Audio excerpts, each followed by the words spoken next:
You're welcome back. It's still the breakfast on Plus TV Africa, and right now we're going to be looking at our first hot topic, and which eventually is the fact that Saudi Arabia has said that affected Nigerians in the visa cancellation submitted wrong information. Remember that we had a situation where all passengers aboard Air Peace got to Jeddah, and the authorities said that their visas were not good enough and they were supposed to be deported. That's the word I'd like to use. After some wading in by the embassy and some other authorities, the number was reduced, and now we had 177. Okay, so we're going to be talking with a public affairs analyst here in the house today, in the person of Mohammed Abdullahi. Good morning and welcome to the program. Yeah, good morning. It's always my pleasure. Okay, we still cannot understand why something like that will happen. All 240-something passengers were supposed to be deported back to Nigeria because of discrepancies in their visas. We do not understand what the real issues are. Walk us through what you think about the action of Saudi Arabia and what you think Nigeria, or what you think caused that. Thank you. I think first and foremost, what we should understand in international diplomacy is the fact that the granting of visa, the having of visa on your passport does not actually guarantee you entry into that particular destination, even while you have a genuine visa. Yes, if you read through many of the stickers of the visa, you will see that despite the fact that this visa has been granted, it is not an automatic license for you to enter into the destination. It still behoves on, the authorities of that particular destination when you arrive to grant you entry. That is a fact that we must establish and understand in terms of international diplomacy. But having said that, this circumstance is quite a bit strange in my experience of travels for the past 10 years and having been to more than 18 countries. It's quite strange because there are so many procedures. And the very first is, the application for the visas. How did these 264 Nigerians apply for the visas? I know the Saudi authorities, even though we all know that Saudi Arabia is a pilgrimage site for Muslims all over the world, and the application for their visas is quite flexible, it's quite easy, but they take it very serious because they have what I call registered agencies who take people through this process. That is one. So if people have gone through these registered agencies, whom the Saudi authorities themselves registered and vetted, why did the visa at the point of entry got revoked? We have to talk about that. Secondly, now even during the application period, how did the Saudi authorities did not detect whether there were fake documents or fake information passed and so on, so that they could have saved those people even the ticket fare and even the airline the troubles of having to go back with their passengers. So that's another issue we needed to dissect. Then lastly, I know that as you're about to board a flight, particularly international flight, there are procedures that needed to be checked to verify whether you have the required document to travel to that particular destination. And I mean, in this instance, I saw the Air Peace statement yesterday, the particular airline in question now, exonerating itself that they have a particular platform before passengers were boarded in. They checked them in as specified by the Saudi authorities. Now, there was no alarm raised, in terms of checking in those 264 passengers, before takeoff from Nigeria. So it's quite strange that when they got to Jeddah, that the Saudi authority are now, realizing that perhaps, like the statement the embassy issued yesterday, that some of the documents submitted for the visa application were actually fake or false declarations. So it's quite, it's quite not clear, seriously. But again, if you remember at the beginning of this, I mentioned that even when you have a genuine visa, it is still at the prerogative of that particular destination to allow you in. They can, pick up anything, perhaps while you arrive as a passenger, to say, no, we won't allow you in because of so even because of shirt inscription. It's possible that what you are wearing, there's an inscription that they do not like. It's possible. We have situations like that all over the world where people, because of perhaps an Arabic inscription, maybe in Western countries, and then they are deported, or they are.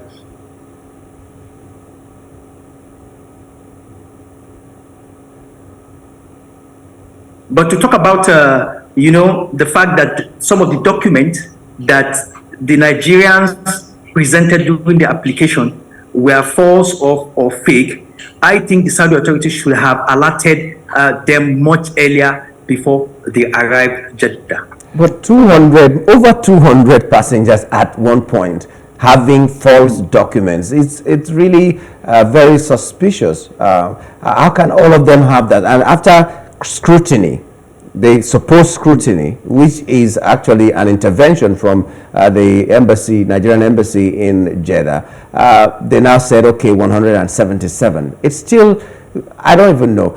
Really? The response of the Nigerian government to all this, how do you rate it? How do you see it? What's your comment on that? Do you think we responded well, or we should have done something different?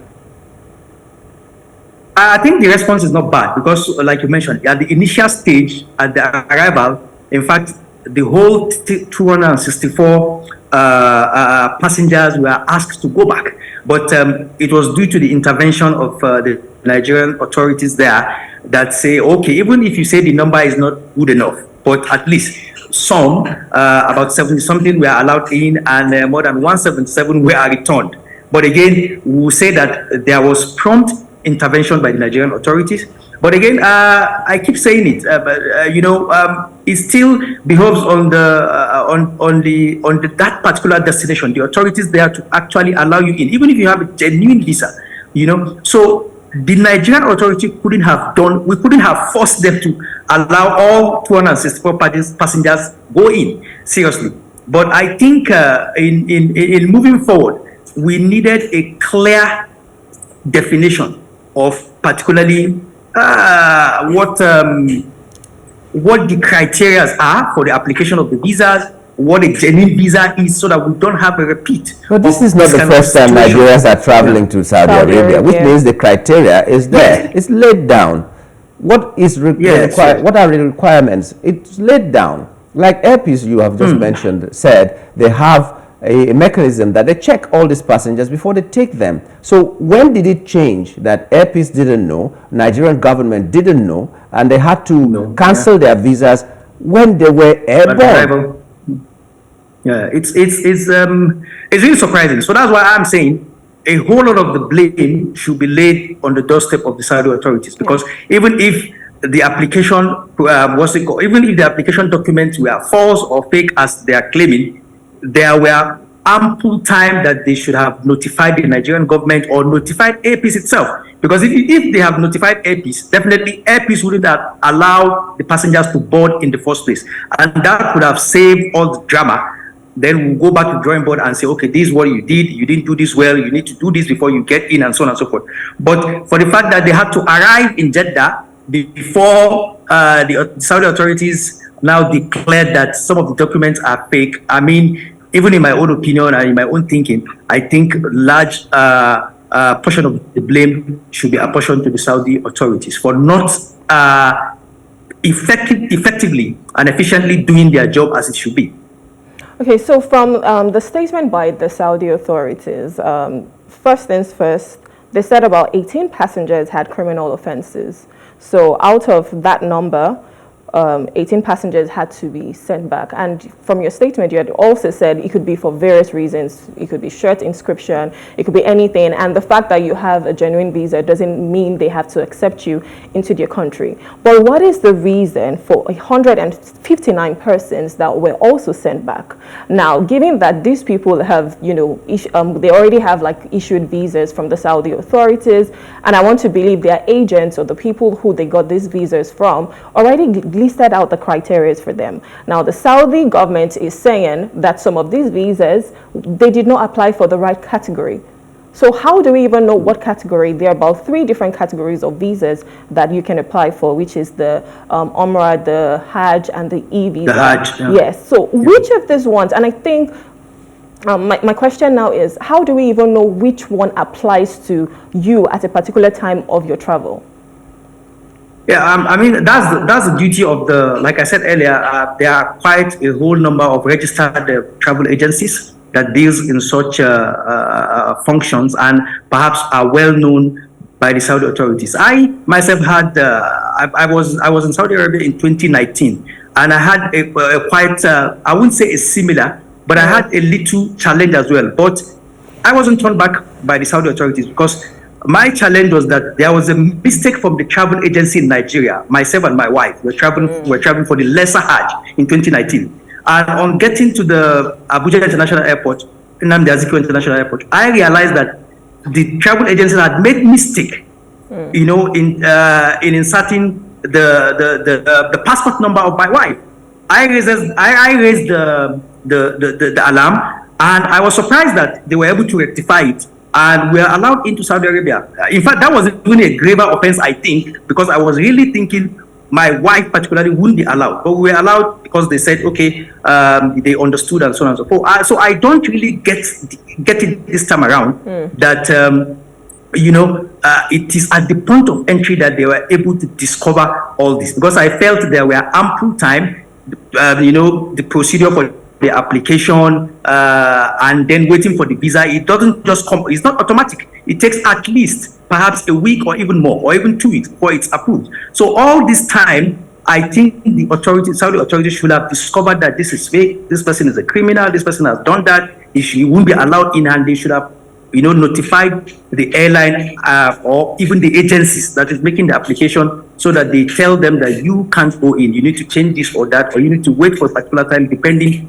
on the procedures available. So it's quite really unclear. And then I think what at this moment I would say is that the Nigerian authorities, I mean the Foreign Affairs Ministry and so on, needed to have a more bilateral meeting with the Saudi embassies and the authorities, so that they could, you know, pinpoint what really are the issues, and then we don't have a recurrence of this in the near future. Yeah.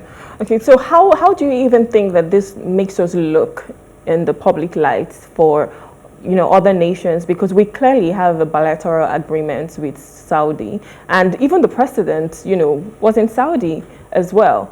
Now, the House of Representatives, the National Assembly, has even said this is embarrassing to us as a nation. Now, how do you even think other people would look at us if this is not rectified as swiftly as possible?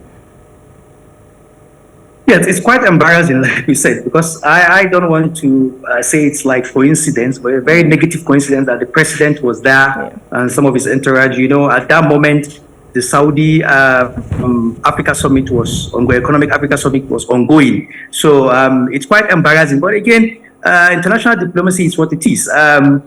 You also don't want to wholeheartedly blame the Saudis if perhaps they discovered that, you know, in some quarters I also read, I don't know how true, in some quarters I also read that some of the passengers were carrying a one-way ticket. You know, I don't know how true this is, but I read that in some news yesterday also, that some of the passengers were also carrying just one-way ticket, which means perhaps there is no provision to return back to Nigeria. So if that is the case, also, you don't want to blame wholeheartedly the Saudi authorities, because it means they will be catering for people that they didn't plan for. So, but all in all, it doesn't make Nigeria look good. It's an embarrassing situation for us. But I think what we should do at this moment is to look for solutions, and the solution is what I've said earlier. We need to probe further. We don't just allow the situation die like that. The Saudi embassy have given their own side of the story. Airpeace has given their own side of the story. So how do we forge ahead? And this is at government level. It's beyond just the airline. I see we are castigating the airline even on social media and so on. It's beyond them. It's more of a governmental interaction at this moment. And so we wait to see what the Nigerian government will say or do in the nearest future, or in the nearest few days ahead. Okay, we'll wait for that report. We're religiously waiting for that report to know what it is, because at some point it sounds very insulting to a country as big as Nigeria that has been donating people for tourism as it is, religious and otherwise, to that country, for us to be treated this way. And some people are saying that it may be aero politics that is going on. But let's keep our fingers crossed and see what the government is going to do. We'd like to thank you, Mohammed Abdullahi, for coming on the program this morning and, giving us your thoughts. Thank you so much for being a part of our program. Thank you very much. Always my Thank pleasure. you. Okay. So we'll take a short break now and return in a moment. We are going to be joined by an investment banker that will give us insight into what kind of investments we can make with the particular kind of income that we make as well. Stay with us.